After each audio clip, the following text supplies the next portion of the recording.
gelen eşek var. Seferden gelen eşeğinin o mayaya var. Seferden gelen eşeği o mayaya vur Allah'ın olsun. Görmek araçtan istədiklərini. Bütün 200 manat aktardıklarını araçtan. Aldın balaların içinden ben büyüksü bu olur. Kuş korktan değil ki de saklıyor. Gene o bir kuş korktan ona bak. Şimdi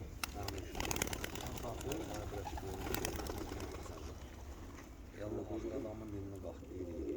su veren Göz damladı. satır. Renk çarpmış. Deyəndə hadi şeydi, qazaxa deyir, gözürüzlər, deyirsə qırağa qoy. Samuk delen mi? En sen burada kuşum var. Quş mu? Eyqə yox, yaxşı quşun ömrü boyu, damlayı. Denem bu da benim hobbim. Lan o bizim dayı var. Dedim benim hobbimdir. Lan o yaşır. İşdən buna görə var mı? Qaça-qaça gələm. Bir saat tez geldim. Bir saat elə bir qabaqçı vaxtlardan tez gəlsin. Bizə bir çay hazır aslında. Ayqa narahat olma, ayqa lazımdır. Ayqa das gedir, ayqa. Kuşlara bak.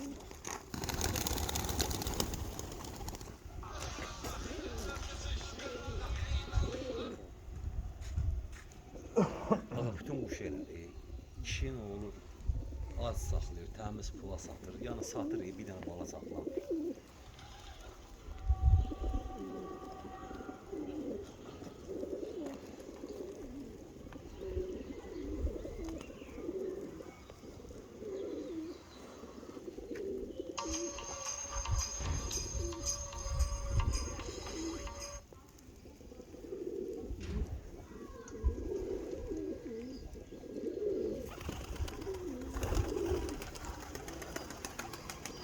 Ne?